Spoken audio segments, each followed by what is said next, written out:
How did we begin? And what instigated us to begin our journeys? And let the founders say it for themselves. Hi everyone, a very good morning to one of you. So I'm going to tell you a little bit about how a curly-haired person started a business. It was actually a personal problem that turned into a business solution. So growing up, I remember never feeling comfortable in my hair. I literally hated growing up with curly hair because nobody knew back in the day how to take care of textured hair. Neither did my mother. I actually get my lovely curls from here, who's also present here today, by the way. And then that trauma kind of turned into some insecurities that kept creeping in and telling me I'm not beautiful enough. And when I got to the 11th grade and somebody told me that something called straightening, I jumped at the opportunity and got it done, and I felt so, so beautiful. But again, when the straight hair started becoming curly, the insecurities started crawling back in. And thankfully at that time, that's when I realized that I have to stop it because my hair was just falling and I'd moved to Bangalore for college and the hard water there was just making it very, very bad. So thankfully at that time, I met somebody else with lovely curly hair when I got to do an opportunity like for an internship in Dubai. And she's the one who told me about the curly girl method. And there was no looking back. It's actually a book which is written by a hairstylist in the US. Her name is Lorraine Massey. And she writes this instruction manual which exactly tells you how to take care of your curly hair. And I fell in love with it. I started understanding how the products work. The entire method, I sat and learned and did it for myself. And within 6 months, I fell in love with my curly hair. And thankfully at that time, I was also part of a small WhatsApp community.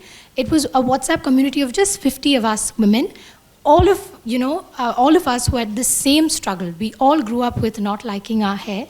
And it's in that same community I even met my co-founder, Yuba.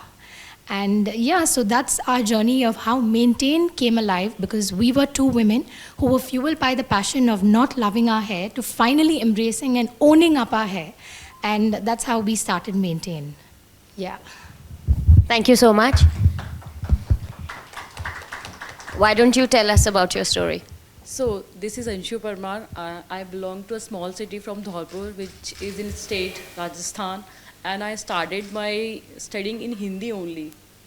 And I'm still struggling with my English. Yeah, but yeah, it's been like 29 years, so I have started speaking English, but still I'm comfortable in Hindi. So can I speak in Hindi only? Of course. Sure. Yeah. So my father and mother was just you can say a middle earning family. And I was the firstborn of my family. And in my family, we are Rajputs, and we don't, you can say we don't promote our daughters in front of the world, basically. We keep our daughters inside the home. And I was the firstborn, and my father let me out. Yeah, you can go and study. And when my grandfather, at his age on, I guess, 70, he started searching man for me. And at that time, I was just in a ninth standard. Yeah, and my mother raised her hand, ki, no, my daughter will not get early marriage.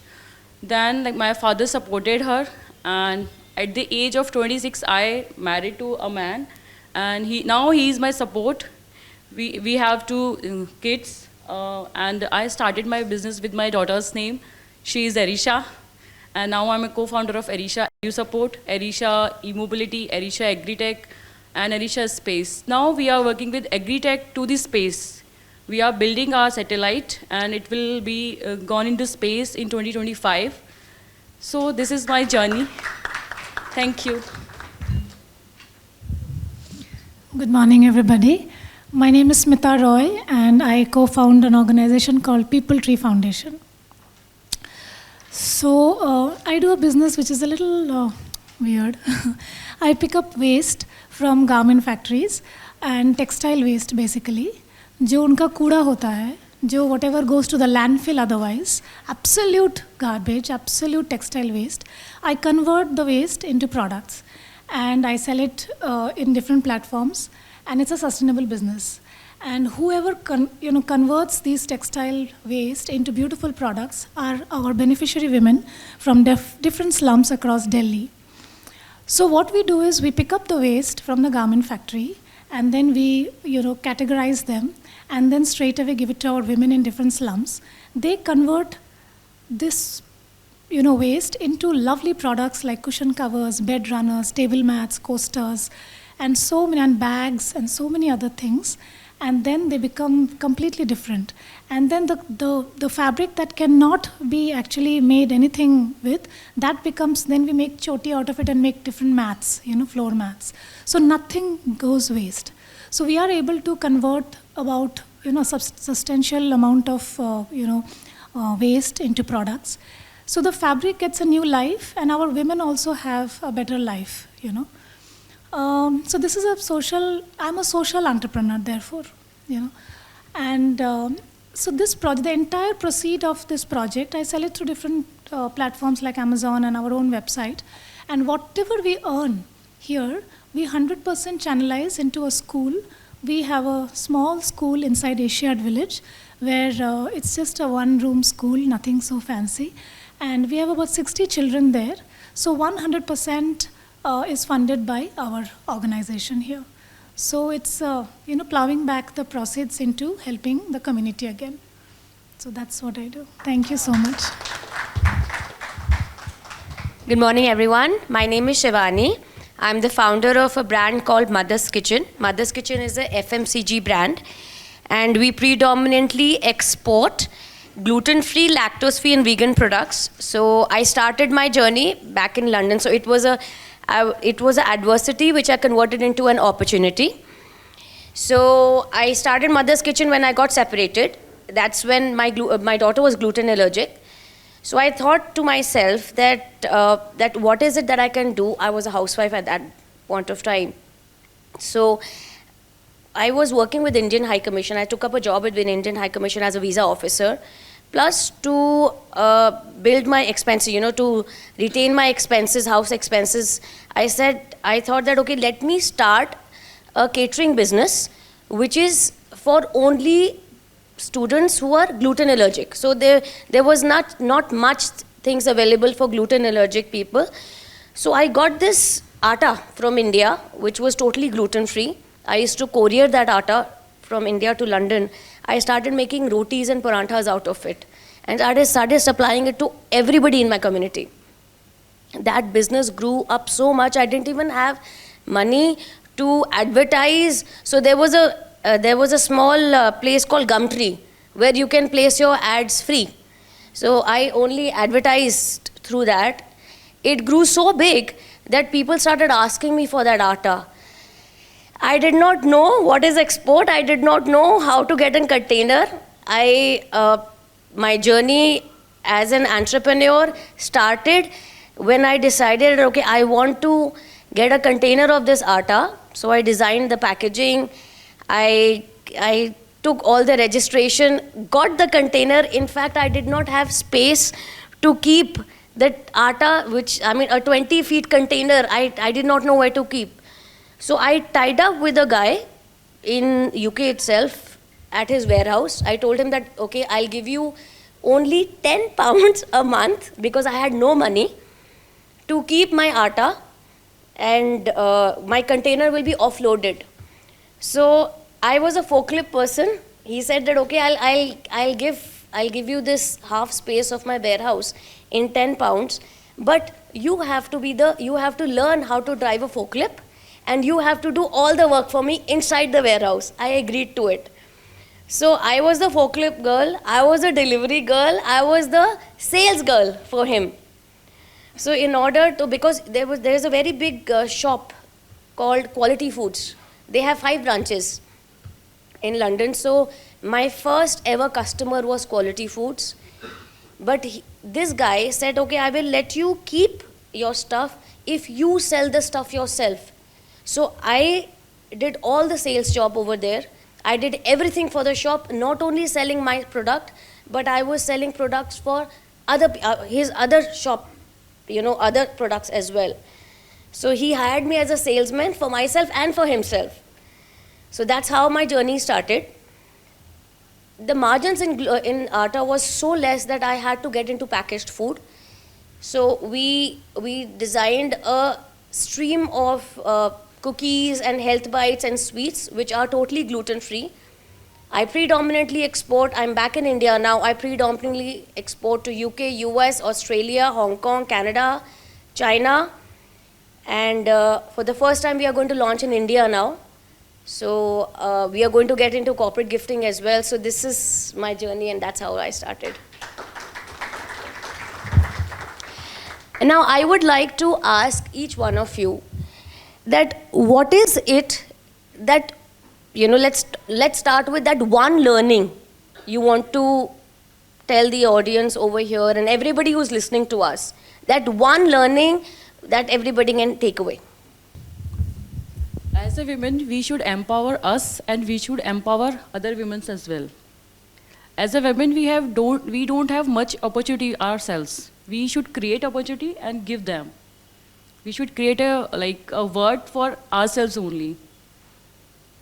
I totally agree with it. And to extend this, I feel that as entrepreneur, whether it's a woman, whether it's a man, we should try and give that skill to everybody who comes to you. Like, even a PN who comes to our office to work. We have a PN in our office who did not know anything. He started with us with 5,000 rupees.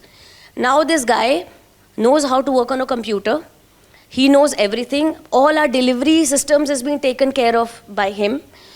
So my main agenda is when anybody who comes to you, you should have the power to give him that one skill within his limitation, because everybody has got their own limitations. We need to understand that sometimes we get irritated. यार आप क्यों नहीं समझ रहे? मैं आपको क्या बोलने की कोशिश कर रही हूँ? So at your subconscious mind, you need to understand that everybody has got limitations.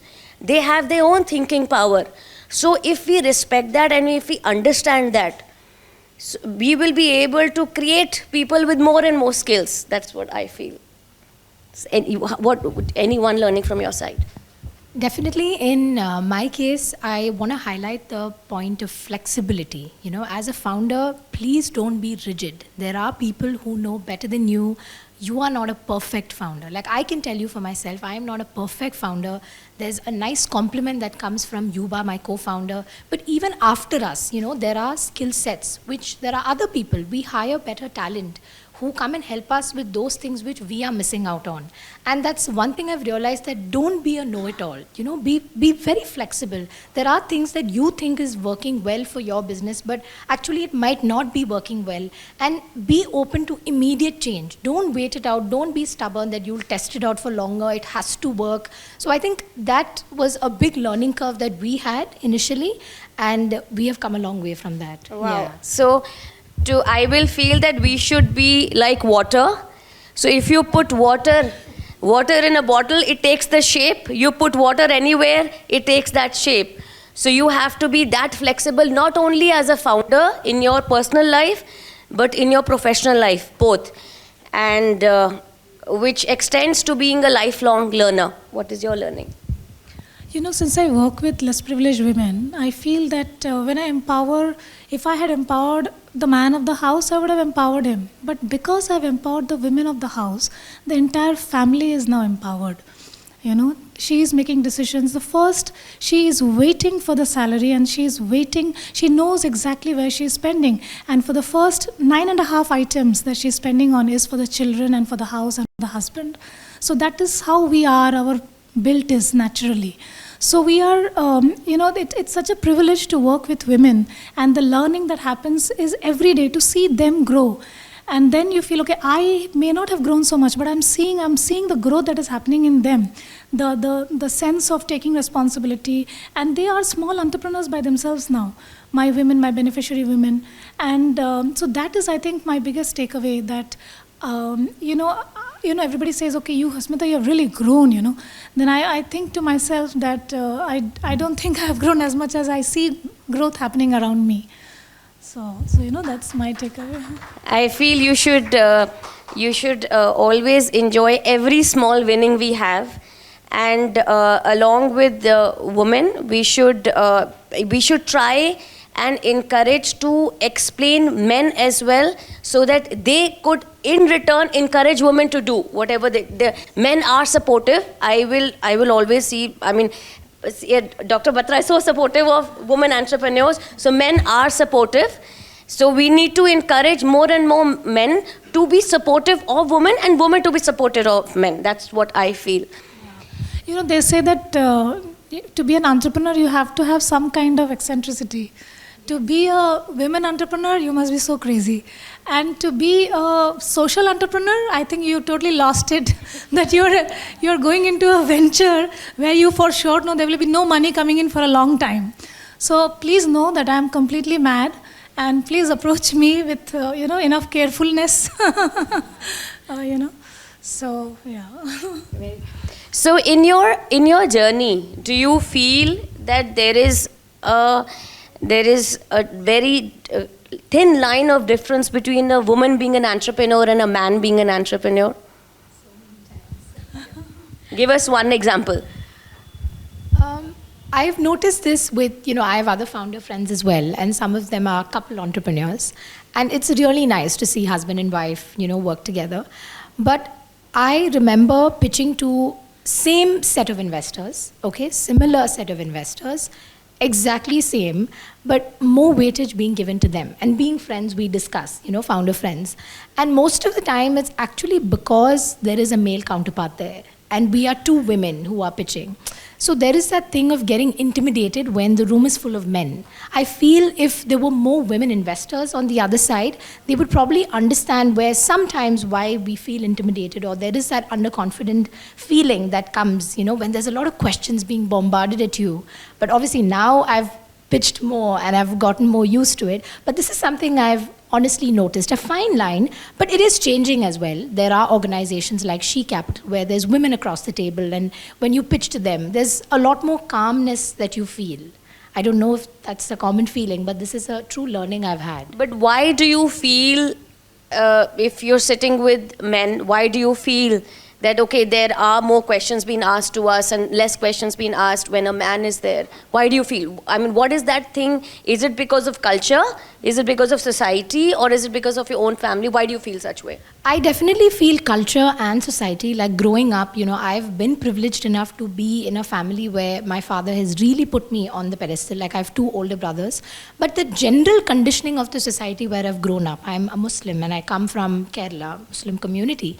And where, they ask the women to be in a certain manner. Like 21, you're supposed to be married and bearing children. So I think that is the conditioning I grew up with. So along the way, thanks to my schooling and thanks to the exposure I've had while growing up with college, working in better companies, I think I had to break that stereotype for myself. And along the way, my mom accepted, okay, this is the new reality, because this was not her reality. So I'm very, very proud about that. Yeah. I agree with that. So when I came back to India, when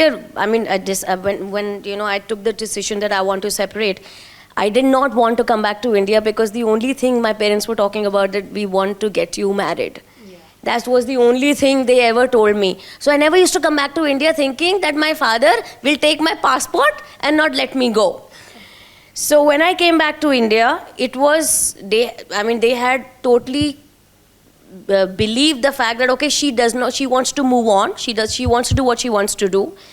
But when I came back, I felt that as a woman entrepreneur and who's got separated, who's taken a difficult decision in her life, still in society, women do not have that kind of privilege which men have, in our own homes as well. With our parents as well, they want that, okay, the brother should be the first and the sister comes second. So it is very normal in all the families. So I had decided that why is it that only whoever works with me, I want that girl to be a proud owner of their own homes, which is procured by them. So whoever comes to me to work, I always encourage them that you do investments, you do learn how to do investments, save for yourself, and please make one investment for yourself which will fulfill and take care of your expenses throughout your life, whether you are married, whether you're not married, so that you are financially strong and you're self-sustainable. So this is what I feel that, and of course this is changing. It's not changing, but it's changing at a very higher level. Not at a very lower level, it's changing at a very higher level. But it is definitely changing. What else do you think that there can be a learning that, a difference between a man and a woman? Have you faced some situation? Society thinks that women are not a good decision maker. This is the issue. Wow, that's the first time I've heard this. Yeah, so this is the basic problem we have faced. They thought like if we are getting 1 lakh rupees, we will spend our money in parlor only. We will not decide whether to invest. Whether to invest or whether to waste. So this is the basic thin line whether a man entrepreneurship and the women entrepreneurship. This is the basic issue we are facing to get the investment. Okay, you are your husband is working with you. So do you face this problem? Yeah, many times. Okay, so how do you overcome that problem? So as of now, we are bootstrapped. We are not like we are pitching, but we are not getting the money. Okay. This is you can say it. As of now, till 3 years, we are bootstrapped. All right. We are struggling. Yeah, now we need a money for you can say exports and to expand our plants. As of now, we have started with 3-wheelers. Now we have soft launch our 2-wheelers also. And in the industry, our 3-wheel is the best. We have the 206 kilometer per charge. This is the highest range in India with our 3-wheeler. So now it's till the time you don't get funding, it's time to collaborate. Yeah. So collaborations do work, alliances do work. So I'll give you a small example. So when I started exporting, so I tied up with one of the biggest manufacturers in Ludhiana in Punjab, and this gentleman, I used his network to start exporting. So because I did not know how to create distributors, how to export, so I collaborated with him. I did my alliance with him. So that's how any entrepreneur can start. You do need money, but you can collaborate as well with other people as well to grow. Yeah, for sure. I mean, I just want to add on to that. Yeah. Even when we started, we didn't even know how to go about with it. We didn't have a website. We just started right out of Instagram because the products we were catering to, as I said, was specifically for curly and wavy hair. But thankfully that community, even we tested our first set of products with that small community. They became my first set of customers as well. And that's how the growth happened for Manetain. So we purely call it a community-backed startup, like a community-backed full of textured hair women. Yeah.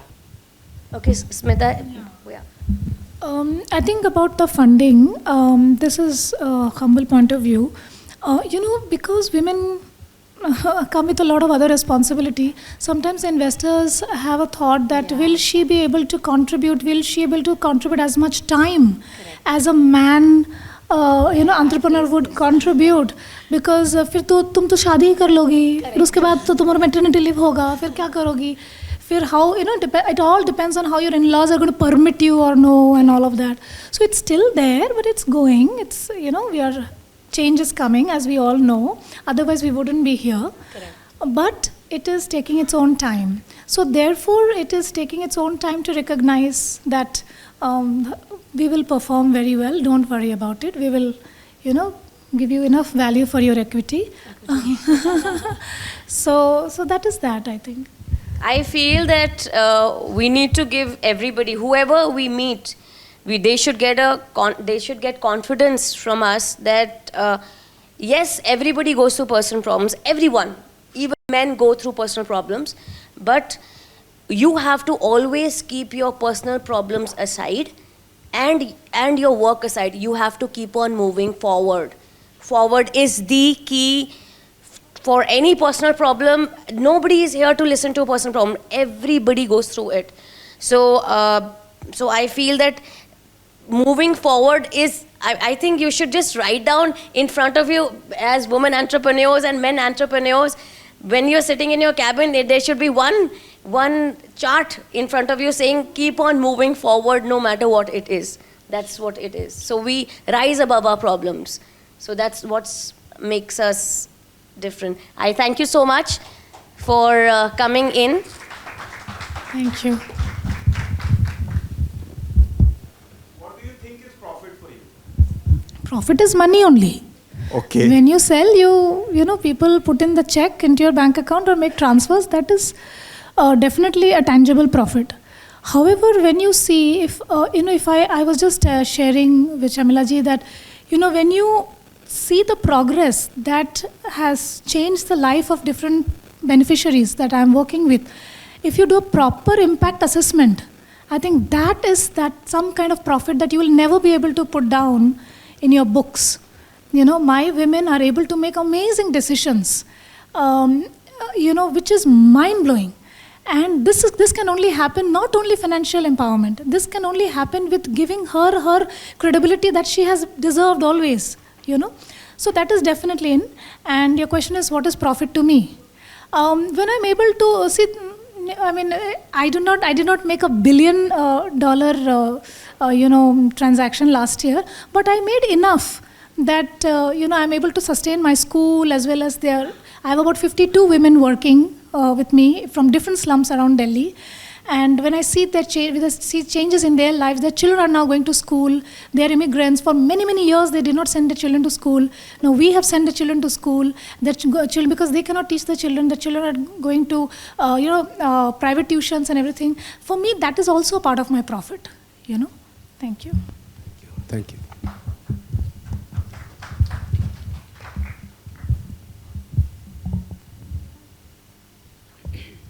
Hello everyone, myself Professor Priyanka Gupta and I am representing our incubator in the Trustee Engineering College, Ghaziabad. And nowadays we are working with self-help groups.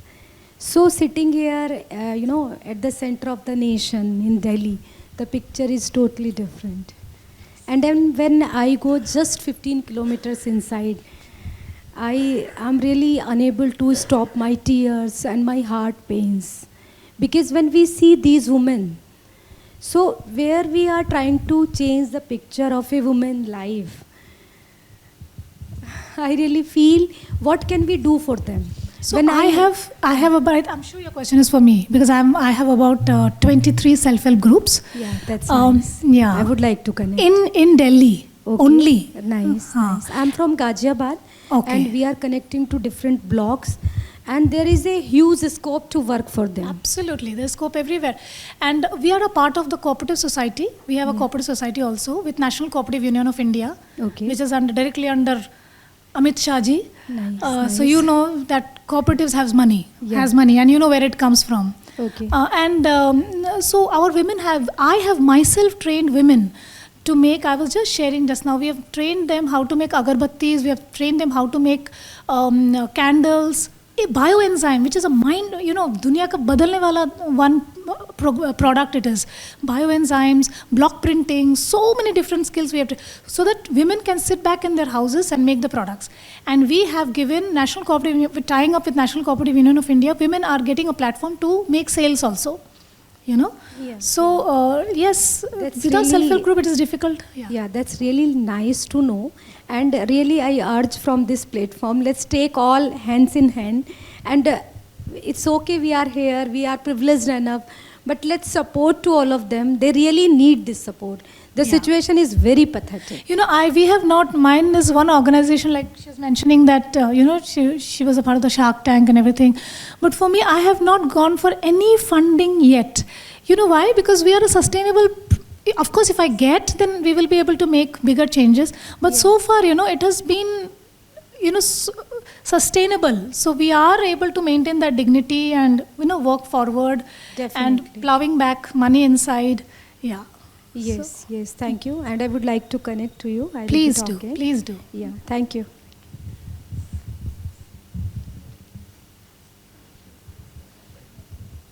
A very good morning, everyone. First of all, thank you for such an insightful talk.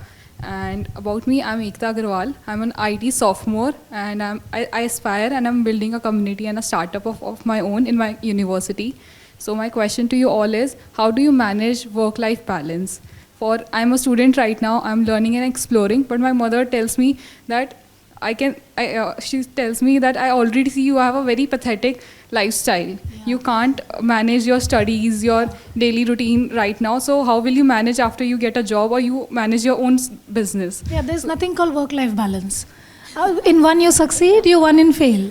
Again you succeed in that, the other one you fail. It's okay. There's no, who said you have to balance? My mother, she tells No, me you this have to tell cannot her. You have to tell her there's nothing called balancing. We will be doing some, better in one and not doing so much better in the other. We cannot do better, the best in everything. That is, I know the world wants to see us like that, but don't give in.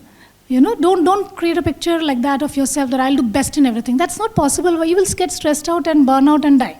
So don't do that.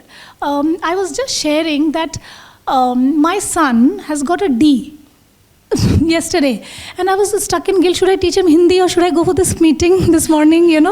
So I took a decision that no, I will go for the meeting.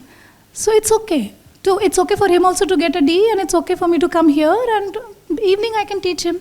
So this is just my perspective, but I think there is nothing called balancing. It's okay to fail, it's okay to not do good, it's okay, but then pick up and do work again. Yeah, get my priorities straight and work. Yeah, first of all, there is, please, I feel, please correct me if I am wrong, I feel there is nothing called doing a balance. You cannot. I agree with her. Yeah. So you have to love what you're doing. So whether you're doing something in your house, Yes. whether you're doing something in your office, as long as you love it, there is nothing called as work-life balance. And don't think I failed. And there will be somebody to tell you, oh, because you're going out so much, that's why you're not able to do this. very often. Yeah, घर कब देखेगी, बाहर ही तो रहती है. All this, and I am married. So it will come. It's okay. Never mind. Just know that never mind. Very practical. These comments are bound to come. Yeah. I just want to add on one more point to her answer. I think a to-do list helps. I am a very to-do list crazy person. So I, make this list of things I want to achieve in a week, and I go by it day by day. This is something I do. And I try, time demarcating my day as well.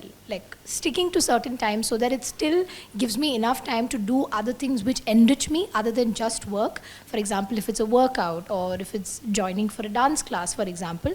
So I feel you need to have room for these things as well, but definitely agreeing with them that you cannot be a perfect multitasker because that is what the world wants you to be, but don't give in to that. Do it at your own comfort. And please don't be hard on yourself. I think especially being entrepreneurs, we can all, give in to that feeling that sometimes we want to achieve all the 100 things on the list, for an example, and not achieving it, guilt-tripping ourselves and feeling so burnt out about it. So don't do that. Give it your best shot and be happy and proud of what you're doing. One more thing. Please don't stop loving yourself. Yeah. That's the first thing you should do. Yeah. Because if you don't love yourself, you will not be able to give love to anybody else. That's so clear. Because, we as women entrepreneurs, we are bound to do things for others. All right? Everything you do for others. Very in selfless, return, what happens is that you stop doing things for yourself and you feel, oh my God, I'm lost. I'm little lost. Even though in your businesses you must be high, you must be feeling lost. Trust me, there are times like this. So please do not stop loving yourself. Do not stop taking care of yourself. You have to look beautiful. You have to feel beautiful in order to make other people look beautiful and feel beautiful. That includes your family as well. So that is there. You have to do it. All right? Good morning, panelists. I am Subha. I'm a lawyer and I'm trying to build my own practice. So as a traditionally male-dominated industry, I would like to ask you, how important do you think having a godfather in the industry is when you're starting out on your own? And secondly, how do you think one should deal with traditional boys' clubs? All the whole testosterone hanging out together and ending up, they do end up, supporting each other. Do you think the answer to that is having solid women's clubs? Have you watched 4 More Shots, please? Yeah. Sex and the City? These are all going to inspire you a lot. Having a godfather is nice, but if you don't have them, it's fine. It's fine. Yeah. It's okay. You will do very well. with them, without them. You can have a godmother. Maybe you should have one. In the market, in the Yeah, market. you will have one. Like she mentioned just now, women investors, understand the presentation across the table better. So maybe it's time we have more godmothers and women investors.